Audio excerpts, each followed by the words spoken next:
জামাইয়ের যে খাবারটা সবথেকে বেশি পছন্দের সেই খাবারটাই বরাবরের জন্য আমার অপছন্দের। আসসালামু আলাইকুম, কি খবর সবার? তো এখানে দেখতে পাচ্ছেন একটা হাঁস, আর এই শীতের সময় হাঁস খেতে নাকি অনেক মজা। সবারই পছন্দের খাবার হচ্ছে হাঁসের মাংস আর রুটি, বাট আমার একদমই অপছন্দ। তারপরও কি, জামাইয়ের যেহেতু পছন্দের খাবার তো তাকে তো রান্না করে দিতেই হবে।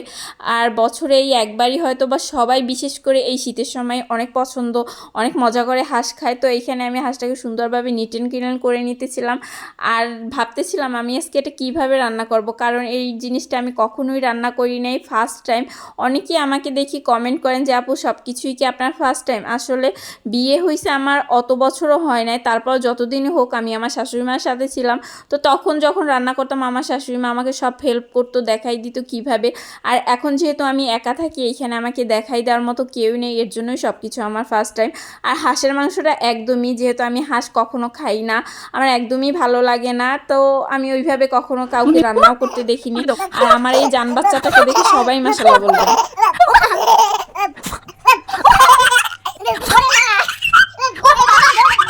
তো দুষ্টামি করার পরে এখানে চলে আসলাম রান্নার জন্য। তো এইখানে আমি আসলে জানি না, আপনারা তো জানেন, আর যারা হাঁস খেতে পছন্দ করেন হাঁসের মাংস শীতের সময়, তো তারা তো অনেক ভালোভাবে রান্না করতে পারবেন। তারপরে এখানে আমি আমার মতো করে রান্না করতেছিলাম, আমি যেভাবেই পারি। আর আমার জামাই মাশাআল্লাহ, আমি যাই রান্না করে দিই সে অনেক হ্যাপি হয়, সে বলে তুমি রান্না করছো কষ্ট করে, এটাই অনেক।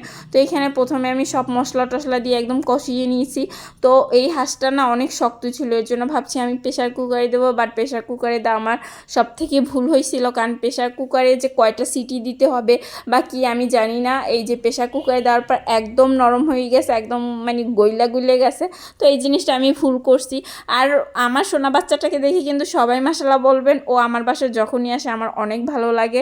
তো এখানে আমি কিন্তু আম্মুর কাছে ফোন দিছিলাম যে আম্মু কীভাবে রান্না করে, তো আম্মু বলছিল একটু নারকেল বাটা দিবা তাহলে বেশি মজা হবে। দেখেন কত ইয়াম্মি লাগছে না, আমার কাছে অনেক ইয়াম্মি লাগতেছিল, বাট আমি একদমই খাইনি। তো তোমাদের ভাই আমার সাথে অনেক বকাবকি করতেছিল যে তোমার জন্য আমি কোনো কিছুই খাইতে পারি না।